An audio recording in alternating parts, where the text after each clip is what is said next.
And welcome to another edition of Odyssey House Journals. I'm Trip Mitchell, and that is the Dean of Broadcasters. The old Dean of Broadcasters. Randall Carlisle. How are you? I am very good. We've got a fun guest that we're going to introduce in just a second, but how are you surviving in the age of COVID? I'm still alive. Does that say it all?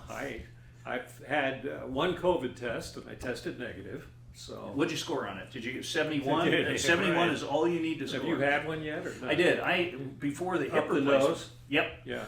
They took some brain matter in my case. Well, I agree. I mean, and which I didn't realize it lasted for 20 seconds and they twisted it around and I'm sitting there. I put it this way, I was a Joe Biden supporter before the test, and for about 10 minutes afterwards I wanted to vote for Trump. Well, and I know you're radical about this, but So we won't get into that. They took enough brain matter. But you mentioned that Odyssey House, it's an interesting time because of all the challenges. Have they been started getting sorted out? Yeah, we've got things semi taken care of. We bring people in groups. We have three, what would you call them? Not confinement, but three quarantine facilities. And we bring people in every other week to a different quarantine facility, like a group of 20, and they get a COVID test before they come in. They're observed for 2 weeks. They go through orientation therapy, the same as they would in any of our other programs. Then a day before they're supposed to matriculate into our other programs, they get another COVID test. And so if they pass both of those, then the whole group goes into our various houses. So it limits the number of people we can take in. And the problem with that is if 1 out of the 20 test positive, Then that group has to go through another 2 weeks. And so that people who were waiting to get into that facility have to wait another 2 weeks. So it's but it's working, and we're COVID free. Knock on wood.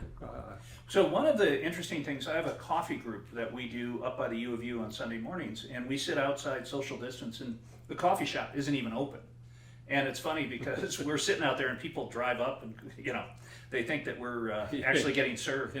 But one of the people there, and a smart guy, said that AA would have been better served by staying open and still having the meetings, because during that period, people might have lost out and gone back out. I disagree. I think you have to be socially responsible, and, giving someone a life-altering illness or something that could kill them is much worse. But it's an interesting thought. Well, and I'm to be quite honest, I hate Zoom meetings. I mean, it's better than not having a meeting at all. But to me, you don't have any of the camaraderie that you have in a normal AA meeting. I mean, even though people may not be your friends, to me it means a lot more for me to be able to watch you share in person and get the feel of the room as opposed to looking at a little box on a computer screen. Yeah.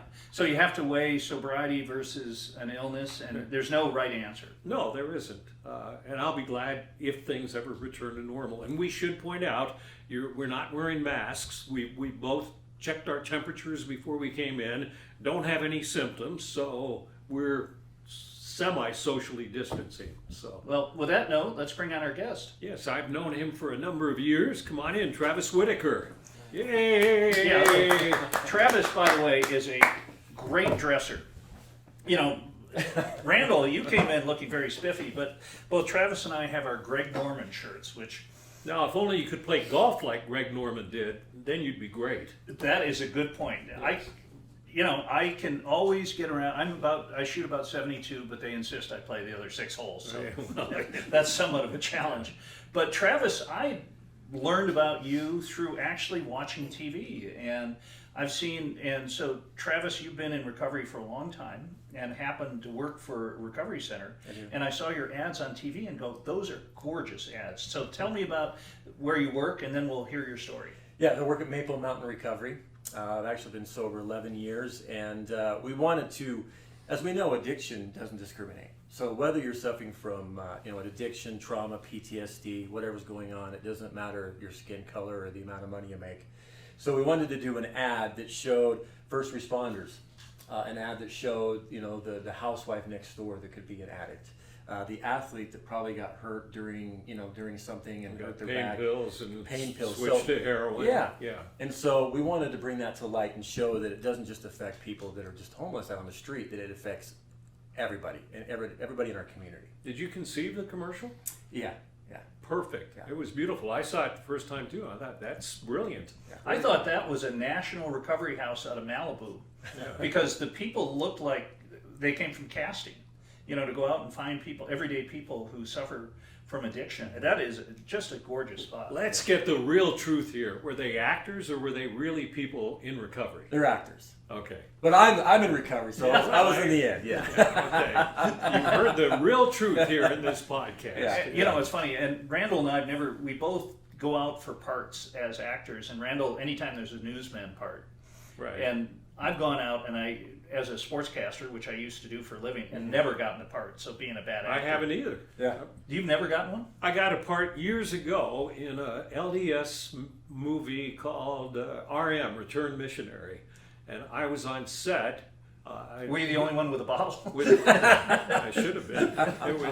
It was me reading breaking news about a riot breaking out at a bar in Provo with a bunch of returned missionaries who just went wild. Yeah. And that was, So this was a true story. Yeah. it's a true story. No, the bar is not a true story, but me reading it as if it were a true story is true. There is a bar in Provo, Well, I know. and I have been there. We played a hockey game down there, and most of the team went to go to the bar just so we can say we've been to a bar in Provo. But those days are in our rearview mirror. Those days are Yeah. gone. So you, prior to working for Maple Mountain, had kind of a colorful history, and Randall knows- Colorful is an understatement. I followed you. And we're not sharing anything secret. You post a lot of your Oh, stuff yeah. on Facebook, and you're totally open about Absolutely. what happened. Yeah. Just describe your colorful history. Where do we begin? Right? So I was stuck in addiction for 12 years, and when it first started, it started off with I hurt my back. I was a basketball player, going out for a dunk in a church. Guy took my legs out, landed on my tailbone, and broke my L4, L5. Can I give you some advice? Those of us who could never dunk don't have those problems. Yeah. But go ahead. There you go. We always get hurt in church ball too, Yeah. right? Yeah. And we were just playing for fun. But dealt with it for a few years. I was young, 20, 21 years old, and then got married at 24, and then I had insurance. So, Wow. yeah. And I said, I got to have this looked at because it's painful, and now I have insurance. I got to see what's going on. And I went to the doctor, had x-rays done and whatnot, and that's where Lortab, Percocet came into play. For the first couple of years, I managed. I read directions, I followed directions, and I did what I was supposed to as I was taking Take them. one every so many hours. Yeah. And then I think in like 90, I want to say 95, 96, the pain was increasing. And of course, opiates make you gain weight, so my weight was increasing, causing more pain on my lower back. And my doctor had said that there's this amazing pill that just come out. It's long acting. It's for cancer patients, and I think you're a right candidate for it. Oxy. Yeah. So as soon as Oxy, I was introduced to that, to the 40 milligrams. 40 Yeah. milligrams. Yeah. Because I was to the point over 2 years I was taking 8 Percocet a day. So it's just how you keep increasing. Sure. Because it doesn't work as it did when it first started. So he introduced me to that, and How many 40 milligram pills would you take a day? 2. So just to give you a case in point, I have had my knee and hip replaced since we've been doing this show, and they'll give me 5 milligram oxys, and on 2 of those pills, I couldn't even do a show. Literally, we had to stop and start again, and it was very funny at the time, but a little disconcerting. You were doing 80 milligrams a day. Oh, that's what I started at. The end of my addiction was up to 600, with fentanyl and alcohol and XANAX involved in that mix. Wow. Yeah. It's amazing you are still alive. Yeah. Wow. Absolutely. And that, wow. And what's very interesting on this show, and one of the reasons that I am so excited about this show is we've met so many people who started out in the LDS church, because the perception is that people in the church don't become addicted because they don't drink. And nothing could be farther from the truth. And maybe when you don't have experience with any alcohol, the drugs hit you even harder. Well, I think that also that we probably learned during the addiction where it's talked about more. Not as much as we would like to in the community, but it's talked about a little bit more. In what I've seen in the church or religion or whatnot, if it's prescribed by a doctor, so meaning XANAX can be the same as alcohol, it gives you the same effect. And then if you're given antidepressants or you're given pain pills, then we're okay with it because I'm under the care of a doctor. But it doesn't mean that it's controllable, because at some point I had 12 different doctors. And they're all writing script for you. Yeah, and then I'm buying them from drug dealers. I mean, that's kind of how it leads to. It doesn't. It's like I tell people, it doesn't lead to a better life. Eventually, you hit that crossroad where you have three choices, and I'll talk about this a little bit more because this is something that I remember when the car accident happened. Is the three choices. You're either going to go to prison because you're going to kill somebody with the way that I'm out in the community driving, right, while using. I'm going to die of an overdose, or I am going to go to prison for life, or find recovery. Those are the things that I try to explain to people. It doesn't get better. No. It gets worse, and it starts taking and consuming everything around you: family, jobs, legal issues. You don't find it. I heard somebody say in an AA meeting once that you never find a happy person in their 50s, 60s, 70s who is happy and proud of the fact that they were a drug addict or an alcoholic all their lives, and said, yeah, my life is great. I like doing drugs. I like drinking like I do. Yeah. You know, it doesn't happen. No. And you hear a lot of people talking about got to hit your bottom. I believe we have to raise that bottom. You know what I mean? By communicating and educating families. I think that helps rather than just let people keep hitting bottom and wrecking lives. And I do believe, and I'm one that suffered from it, I believe that there is that generational trauma that in our addiction we can pass down to our kids. So a lot of people feel that, and that I think I'm one of them, that you can never, that each individual has to make that decision for themselves. Right. So, and it's said in recovery meetings that, you know, you don't have to get off on the bottom, but you have to find out where your bottom is. Yeah. So you feel that through intervention, through conversation, education, that you can help people make that decision well before some of us do.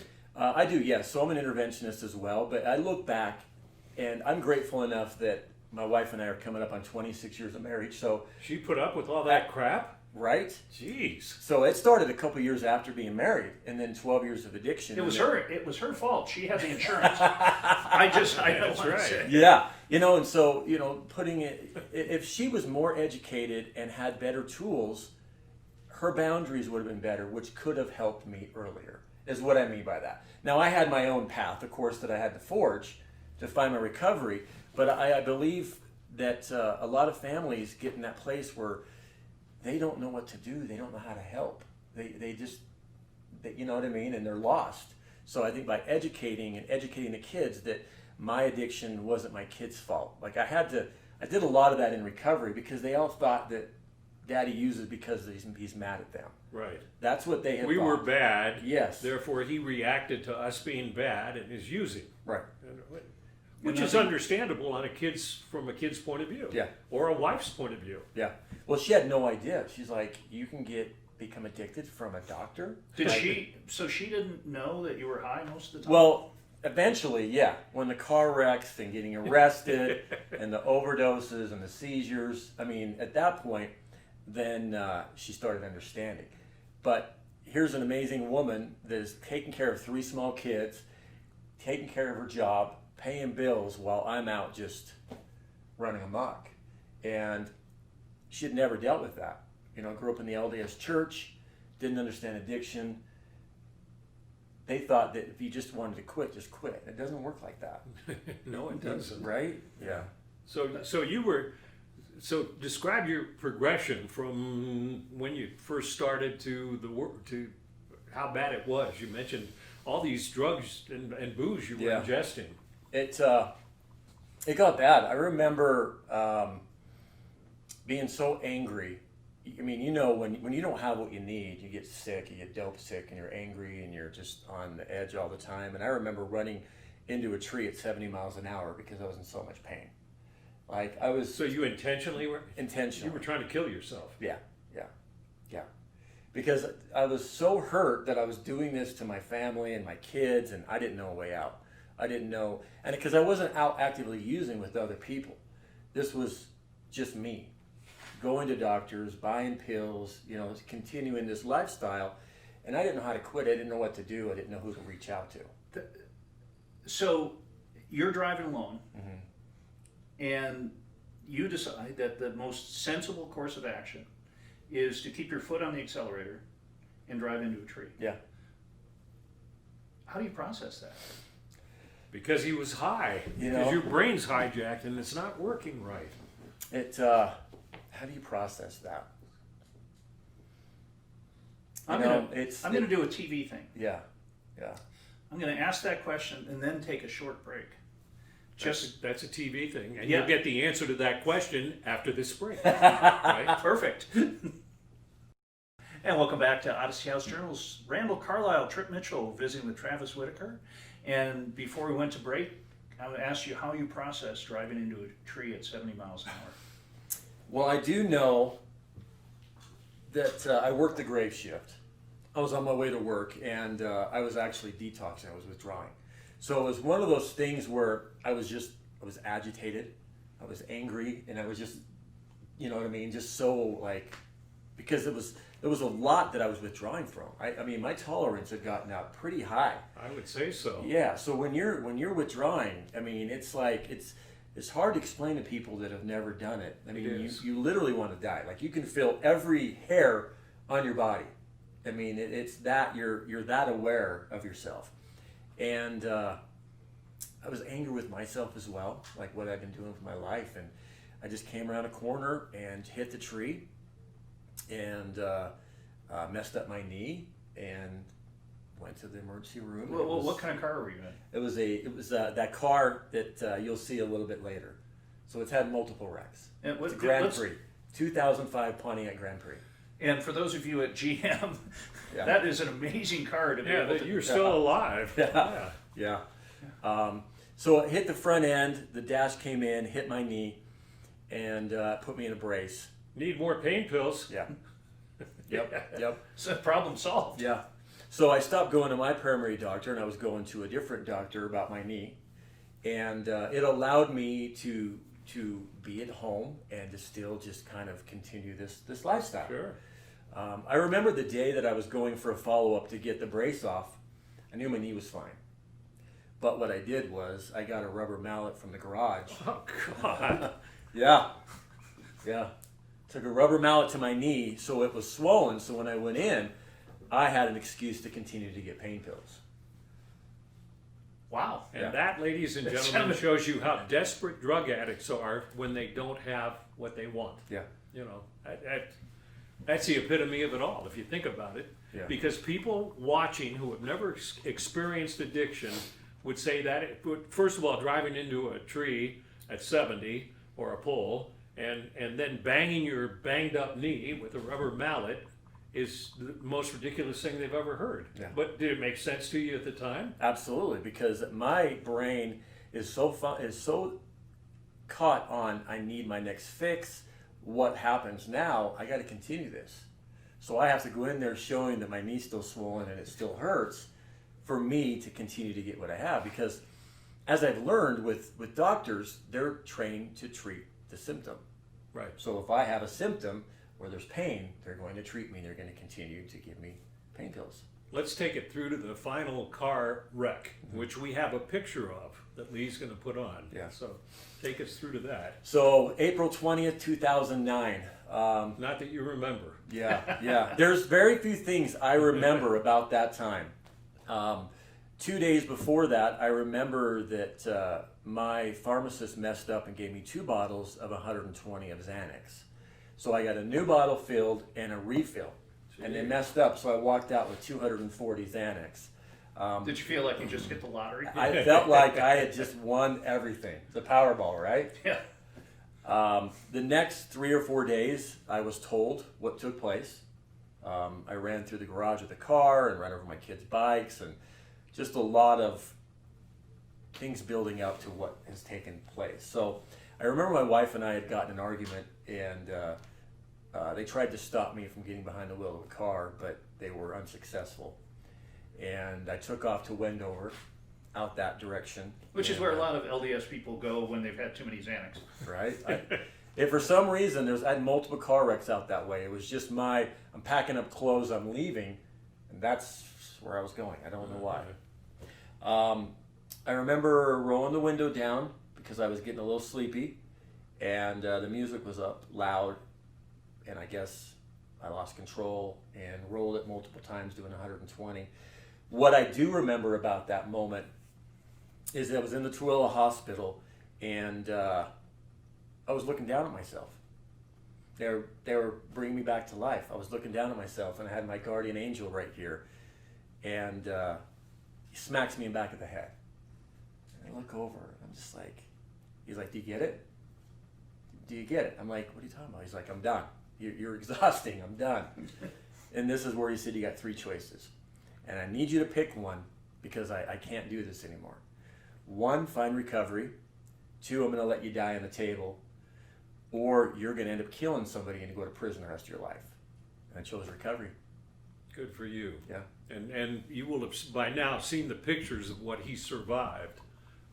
You're a lucky man. Yes, absolutely. So how did you go about recovery? So at the time, Because you were hardcore. I was hardcore. 2009, and the craziest thing is when I got out of the hospital and got home, my wife was done, kicked me out. Cops were at the house. Don't blame her. Absolutely. I mean, and I was right there. Like, you're right. I'm destroying everything. One stayed at my friend's house, and the craziest thing is I went 2 weeks with no withdrawals. I had so much Xanax, I had Xanax, Oxycontin, and fentanyl in my system, and I didn't go through one withdrawal. So it stayed in your system for 2 weeks before you got dope sick. I didn't get dope sick. That's the strangest thing I cannot explain. That experience, it's changed my life, and I reached out to my bishop and my stake president because at the time, residential treatment didn't take insurance in 2009, and I didn't know what to do. And they got me into treatment, and I spent 95 days, and they changed my life, and here I am. And now 95 days. Yeah, now you're working in treatment. yeah. So describe what you guys do at Maple Mountain. So at Maple Mountain Recovery, we're trauma focused. We have our mental health license as well as our substance abuse license, and whether you're addiction, trauma, PTSD, all master level therapists, all EMDR, neurofeedback, help your brain heal, find out what part of your brain's not functioning at a high level, equine therapy, biosound, and the amazing thing is it's one owner, and he's involved and gives us the ability to. So his passion is recovery. Absolutely, yeah. And it's small. Yeah. I mean, we talk about Odyssey, and we take care of 1,000 people a day, and you're 16 beds. 16. Yeah. Wow. And it's funny when you talked about evaluating the mind, I don't think I want to go visit because if you evaluated my mind. You might find out something pretty weird. But one of the things about the recovery-based system, and I have to compliment Randall, who has had an amazing TV career, Yes. but says that he has not worked a day since he left TV news to go to Odyssey House. And you seem like one of the happier people I've met. Yeah. Working recovery is a pretty cool way of doing something that matters.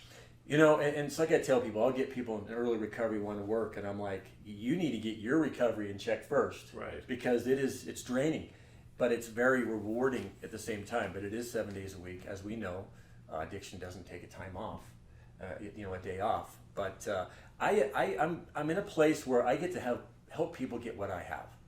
And that's to get your lives on track, to get your kids on track, and heal your relationships, and just have an amazing rest of your life. As we know, it goes by so fast.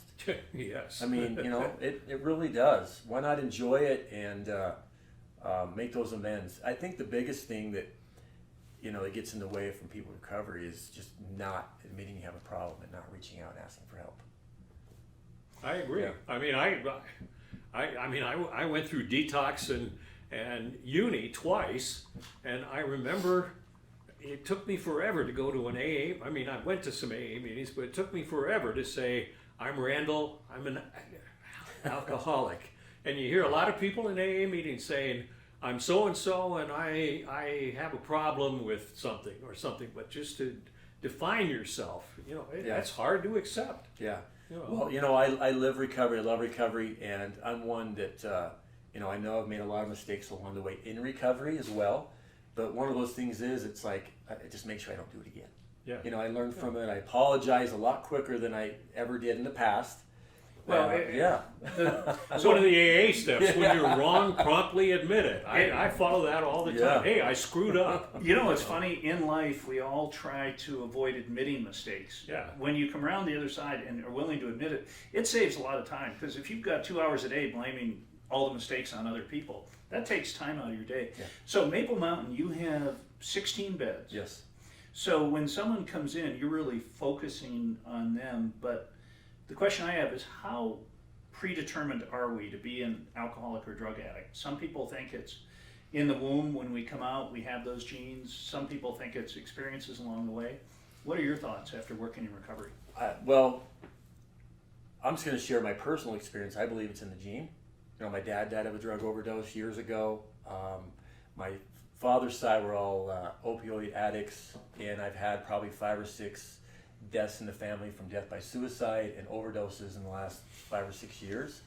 So it's very, I think my children, that's why I'm all about getting therapy and taking care of that, that passed down trauma, and bringing awareness in the education. That's why I'm big on that. So I